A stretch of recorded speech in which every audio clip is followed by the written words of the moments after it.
Hi, everyone. Welcome to today's lesson. My name is Coach Molly. I'm a hockey coach at Kids on Ice at Fort Dupont, and today I'm going to be a teacher of geography and social studies of around the world. So today we're going to call it Where in the World is Coach Molly? So, as some of you may know, this week does anyone know what day was this week? Earth Day. So Earth Day is a day that we get to celebrate our beautiful planet. You can see a picture behind me of outer space. Do you know what all those little dots are you can see? See those little dots? That's light from cities and smaller cities all around the world that you can see from outer space. Do you know what that big light in the background is? Anyone? The sun. So the sun is what lights up our planet. But today we're going to talk about the different continents that are on planet Earth to celebrate Earth Day. And we're going to take a trip over our computer screens to some really cool places on planet Earth. So as you can see, I drew a map. You can draw a map at home too. You can ask someone to find a book or go on the internet and try to Google a map of planet Earth, and let's see if you can do it. It's hard. It's a lot of different stuff, but this is what I did. And we're going to take a trip to some special places around the Earth. But first, I just want us to think about the map and the world. And some of you may already know this, but some of you maybe not. So does anyone know where we are right now? Are we in North America, South America? Where are we? So we are right here, actually. Why don't I put a big X where we are? We are in Washington, D.C. And what country is that in? United States of America. So this is the USA. And that's where we all live right now, in the United States of America. So the United States of America is part of one of 7 of these. Do you guys know the name of these big areas of the world? What are they called? Continents, you're right. So there are 7 continents. You probably already know this. If not, we live on the continent of North America. Then below us is the continent of South America. Now you go over here, huge continent of Africa. Up here, a continent of Europe, which is attached to another continent. Do you know what that is? Asia. So look how big that is. It's so big, it's 2 continents. Then we go down, and this is Australia, Oceania. And then that has lots, this doesn't have everything. There's lots of ocean over there that's not even on my map. And down here is Antarctica, and that's very cold. We also call it the South Pole. The North Pole is up here, the Arctic, but that's not a continent, just Antarctica. So those are the 7 continents, and we're going to take a trip to a few of these continents, okay? Great, so 7 continents, a good thing for you to all know. So first, we're going to take a trip to a place on our continent, and I'm going to let you guys guess. It's a place, it's one of the wonders of the world. It's very deep. It's a fun place to drive to. Any guesses? If you guessed Grand Canyon, you were right. So the Grand Canyon is in the United States of America. Let me go back to our map just so I can show you right where it is. It's where this star is. So we are here. So if you drove all the way here, it would be about 34 hours. And I don't think you can drive there. That's more than a day. There's 24 hours in a day. So that means if you drove, or probably your parents drove, it would take like a day and a half. So a lot of people, I've actually done this. You drive, and you can stop and stay with friends and then go. But this is a place I've actually been to, and it is so cool. So let me go, and let's pretend we drove there, and voila, we are in the Grand Canyon. So as you can see, look how huge this is. So the Grand Canyon is this very special place that's 277 miles long, which is, what does that even mean? That means that it's as long from DC to New York City. So I don't know if you've ever driven to New York City with your family, but it's really long. It takes hours and hours. So if you were to drive, or better yet, take a boat on the river at the bottom of the Grand Canyon, it would take a really long time to get from one side to the other. It's also very wide, as you can see. So it's 18, how wide is it? I think it's about double the Anacostia River. So it's very wide. If you know the Anacostia down by National Stadium, think about how wide that is. In many places, it's very wide and snaky.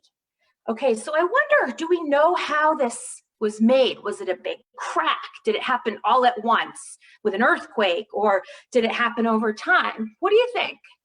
So if you guessed over time, you're right. So basically what happened is, this is the Colorado River that you can see at the bottom there. So after many years, it just eroded away is what it's called. So see how you can kind of see the edges look a little bit of the same shape of the river? That means that it, over a lot of years, millions of years, it went from the top to the bottom, and that's why it has such steep sides. And that happened about 17 million years ago. So not quite as far back as the dinosaurs, but a really long time ago. So that's the Grand Canyon. So let's pretend we've been at the Grand Canyon for a long time and we're thinking, okay, where do we want to go next? Let's go somewhere that's not low like the Grand Canyon, but is really, really tall. So if you were to guess, where is the highest mountain that we could go on planet Earth? Do you know? Can you guess it? Scream it out. If you guessed Mount Everest. So now we just took a rocket ship all the way to Mount Everest. So let's show on the map what that meant. That meant that we were here, and then we had to take, let's just say we took an airplane, maybe not a rocket ship. We took our airplane all the way over Europe, all the way here to Asia. Here is where Mount Everest is. And I have a question. What are the whole mountain range called where Mount Everest is? Do you know? It's right along here. This is a country of India. This is China up here. You have Nepal and Tibet, all these awesome countries right there. What is the name of that mountain range? Do you know? Starts with an H. Himalayas. The Himalayas, and the crown jewel of the Himalayas is Mount Everest. And it's hard to tell how big it is by that. But let me just tell you, I looked, and it's 29,000 feet. And do you know the Washington Monument, downtown DC, that really spiky, tall thing that they have there? It would take, if you took one of those and then doubled it and kept putting it on top of each other, guess how many times you'd have to do that to get the same height as Mount Everest? Do you think it'd be 10? 40? You would have to take 52 Washington monuments and put them on top, on top, on top to get the height of Mount Everest, which is wild. And you know what's even more wild? People climb it. People go think about that. 52 Washington monuments. They climb it. And a lot of people that live in the local area have been climbing it and help other people from other areas. Does anyone know what a mountain guide, a local mountain guide who helps guide mountaineers from other parts of the world who come, what that person is called? It's a cool word. Sherpa. A Sherpa. So a lot of people who live in Nepal or Tibet, which are the two sides of the mountain, what they do for their job is they help people get up. They help carry the supplies. They know where to go. They have their maps. They've been up many times. It's a dangerous job because, as you can tell, it's a hard thing to hike up. But Sherpas, there's many, many Sherpas, and dads pass it down to their kids and they learn, and it's a very special job to be a Sherpa at Mount Everest, the most special Sherpa job there is. So I want you to guess how cold it gets on Mount Everest. It gets -80, and that's hard. I mean, I think DC, it barely gets to freezing, which is way, way, way, way hotter than -80. So there's only one time of year where people can hike it. they hike it in around November, so in the fall, because there's air, which is called the jet stream, that brings hot air to that. Well, hot, it's not really hot, it just makes it a little less cold. And that's when you can go up. So when people hike, they all hike in November in the fall so that it's a little less cold and less windy, because sometimes it can be 200 miles an hour, which is, I mean, if your car, you're usually not even going 100 miles. So think about that, double as fast as your car on the highway, winds are hitting you. So it's very hard to hike, and only very special people are able to hike that. So Mount Everest is one of those very, very special places. Oh, another thing I wanted to tell you that I learned today is that Mount Everest is growing every year. Guess how much it grows every year? Do you think it's an inch? Do you think it's a foot? It's growing 1/4 of an inch. So that means every few years it grows like that much, which to me is crazy because it's already so big. So it's growing and growing. And I wonder if you know why. And I'll give you a hint. If you know how it was first made, then you might know why it's growing. So planet Earth is a lot of different, it almost has a crust on it. And the way that mountains and volcanoes are made is many, many years ago, these different crusts ran into each other. And if you think about it, if two things run into each other, you can make a mountain because they have nowhere to go. Some kind of go in, some kind of go like this, and this went up. So they hit each other and went up.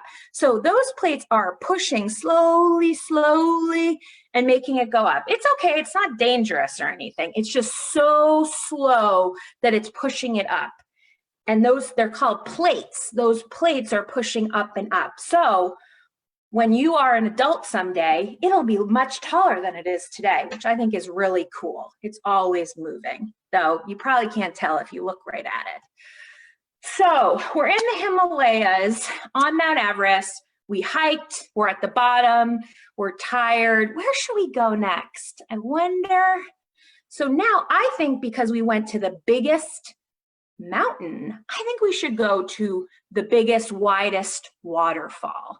Does anyone know where the biggest, widest waterfall?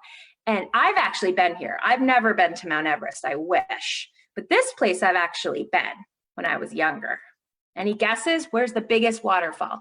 Not Niagara Falls, that's really big.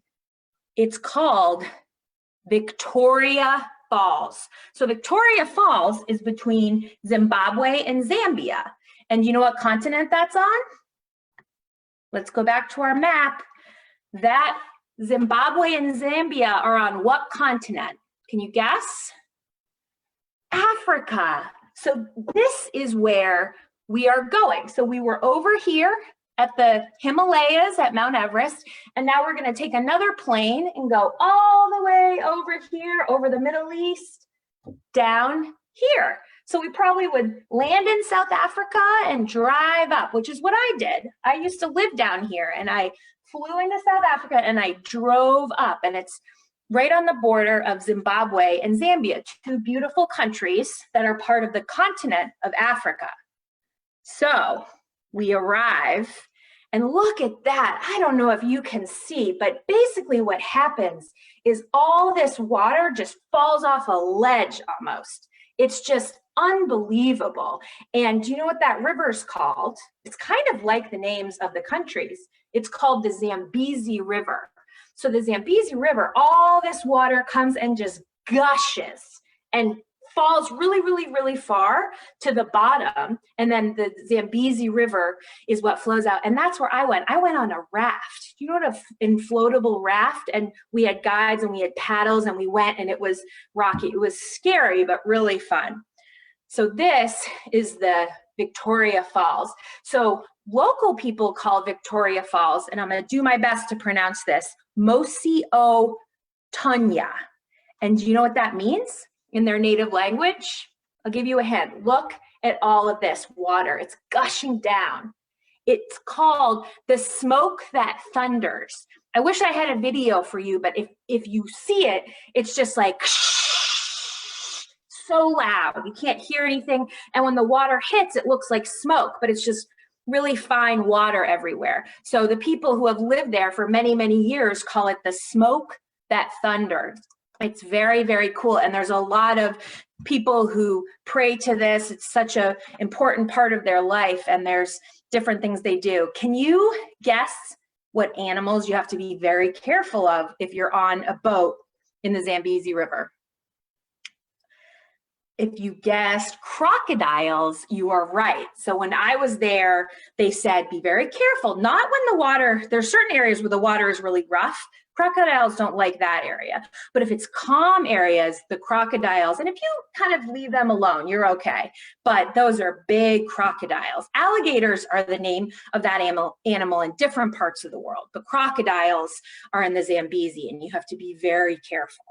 So the Zambezi is this river. And another thing, just if you're interested, the height of this is about 2 Washington monuments. So remember, it was 52 height of Washington monuments for Mount Everest. So this is much lower, but it's still tall. It's 2 of the Washington monuments high. So if you put 2 monuments on top of each other, you would get the height that's Victoria Falls.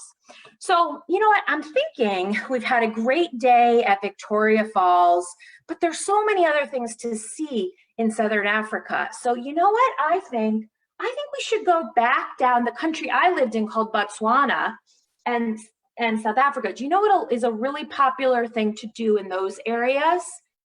It's what you call going and seeing lots of animals. Do you know, if you're going on starts with an S, going on a safari. So let's go on a safari. So what is the animal you really want to see on a safari? Is it elephants? These are some of the most beautiful. So there's many, many elephants in all of the Southern African region. These are examples of beautiful elements. There's different elephants in Asia, actually, and you can tell they have a little bit of a different head. And I think the Asian ones are a little smaller, but we can go see some elephants on our safari. And maybe everyone's favorite African animal, lions. So look how beautiful these lions. You actually can't see tigers. You'd have to go to India and Asia, but so many lions. Look how beautiful they are. And you can see all other things. So when we go on our safari, we can see zebras, we can see giraffe, the guys with a really long neck, we can see cheetahs. It's unbelievable, all the different animals. And you can talk to locals who have lived there for many years who know exactly how to be careful with the animals. They respect the animals, and you can look at them, the snakes. As long as you give them their space, they're okay, and you have to protect them. That's part of Earth Day, making sure that you protect these very special animals so hunters and other people don't hurt them. So we've had a great day in Southern Africa. I'm thinking that we should rest a little, but then I think we should go somewhere that's kind of chill and more relaxing. And you know, one place that I think that we should go that's extra special, we can really go a lot of places, but I want to go see the Northern Lights. So has anyone heard about the Northern Lights? And I can show you on our map that it's actually not one place. So the Northern Lights, you can see, the northern ones are up here because this is the north. And so you can go anywhere. So this is Greenland and Iceland and northern parts of Asia. So you can be in any of these places. Over here in Alaska, the United States, people can see the Northern Lights. There's also Southern Lights. So the reason why you have them in the north and the south, and they're called Aurora, and it's Aurora Borealis in the Northern Lights, and I think it's Aurora Australia or something like that. I'd have to look it up for the Southern Lights. But what do you think it is? It almost looks like aliens. It's green, it's yellow, it's purple. What do you think it is? Do you think it's aliens? No. So what it is, and I had to look this up because I wasn't sure exactly what it was. So what happens is the sun sends out these particles, and they're just like teeny tiny things floating in the air through outer space to planet Earth. And when they come to planet Earth, they're like teeny tiny magnets. And what are the parts of our planet Earth that would attract magnets? Do you know? So it'd be the poles. So the North and South Pole are the places where these particles get attracted to. So they fly, fly, fly, and then they get attracted to the North and the South Pole. And then when they hit the air, called the atmosphere of planet Earth, so they're traveling through the universe and they hit and they get attracted to the North and South, they release all this energy. And that's what we see. We see all these cool lights because it's almost like they're exploding the energy. And because they're attracted to the poles, you really only see this in the North and the South. So you can go up there, and I would love to go. I've never seen the Northern Lights, but you can go sit. Some people sit in like a hot tub or go in their backyard, and you look up and it's just a beautiful light show. You can kind of see like this in the video. See how it's just like undulating and going back and forth, and it's just Mother Earth, planet Earth's light show. Really cool. In some parts of the year you can see it more, in other parts you can see it less. So I think we've had relaxing time in Northern Lights. I want to go somewhere in the ocean. I want to really like get out there, and I want to go just explore, swim in the ocean. Do you guys have any ideas of where we could go? I have an idea.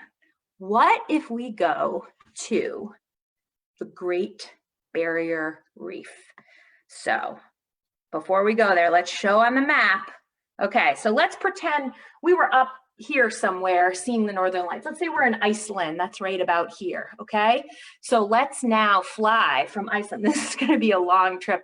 Actually, I don't think we go this way. I think you have to pretend this is the globe. You go this way, but let's pretend we're gonna go all the way over here. So this is, do you know what this is called? I'll give you a hint. It's both a continent and a country. It's a very big country. And they have kangaroos there. They have boomerangs. Australia. If you said Australia, you are right. So Australia. And Australia had some very bad fires this year, but I think they're doing better. But it gets very dry there. So they sometimes have fires like we have in our country. But it's a place with a lot of different animals, and especially the Great Barrier Reef, which is right up here. And see that along the coast in the ocean is the Great Barrier Reef. So the Great Barrier Reef is the largest living structure in the world. And how amazing is that? Because the little coral that it's made up of, let's go back, let's pretend we're going snorkeling. See this? So all this around me that the fishies are going amongst, that is coral. So the Great Barrier Reef is all these different coral reefs, and they may look like rocks, but they're alive. They're little organisms, they breathe, they have to take in food and different things. They work a little differently than an animal, but they are really these living things. And so this is stretching for miles and miles and miles along Australia, and you can go in a boat and look down. And you can see all sorts of animals because they live on the coral reef. That's their home. You can see sea turtles, you can see seahorses, there's whales around there, there's dolphins, there's lots of fish. And actually, what fish? There's a clownfish live there. Have you ever seen a movie with a clownfish that lives in the coral reef of the Great Barrier Reef? Can you think of it? I'll give you a hint. The clownfish is orange and its best friend is forgetful and blue. Finding Nemo. If you've ever watched Finding Nemo, you should watch it if you haven't. It's really cool, and it's a cartoon, but it shows you how important the coral reef is for Nemo and Nemo's family and Dory, his forgetful friend. So the Great Barrier Reef is really special. However, one thing on Earth Day we have to know is that sometimes when we throw plastic into the ocean or do other things you may have heard of called global warming, it makes the oceans polluted with that plastic. But also when we drive too much cars, it puts gas into the air, which does global warming, which means the whole planet gets too hot. And what do you think happens when the planet is too hot? Is that good, do you think, when the planet gets hot and the water gets hot? Do you think that's good for the coral? So it's not. If it gets too hot for the coral, it sometimes starts to die. So really important people are trying to think of different ways to make sure that we don't hurt the Great Barrier Reef, because if it gets too hot in the ocean, they don't like that. And so they'll turn gray and not be these beautiful colors that you can see. Look how beautiful this one is. It's like orange and purple. And see the fish, and if the fish don't have a home, that's not good for them either. So we all should do what we can to make sure that we have special places. So if you ever want to go there one day when you're grown up, it'll be there for you to visit. So great. So we've been at the Barrier Reef, which I've heard astronauts can see from outer space. It's so big. How cool is that, that they can actually see? They can see. Remember when we were, oh, here, look at this cool Earth. So the Great Barrier Reef is so big. This is not Australia, but if I had a picture of Australia, they actually could see, because they can see the continents. Do you know which continent this is? This is South America. So they can see the big continents from outer space if they're on a rocket ship. But the Great Barrier Reef is so big, they cannot actually see it even though it's under the ocean. How cool is that? That's how big and special it is. Okay, so we have had so much fun at the Great Barrier Reef. And now I'm thinking that we might come home. So we're over here in the Great Barrier Reef, and we are going to fly all the way home to DC. So once we get home, I think we're gonna look at all the photos we took and think about all the other special places on planet Earth we wanna go to. And before I end, I wanna teach you one last thing that one of my nephews taught me, and that is, so this shows you the directions. I don't know if you can read that, but north, east, south, west. So remember when we talked about the northern lights? So the north is up, south, where Antarctica is down here, east is this way. So we live on the east coast of the United States, and then west is this way, the west coast, where California and places are. So there's a trick that he taught me to remember it. Do you know what it is? Can you think of it? If you know it, shout it out. Okay, it's never eat soggy waffles.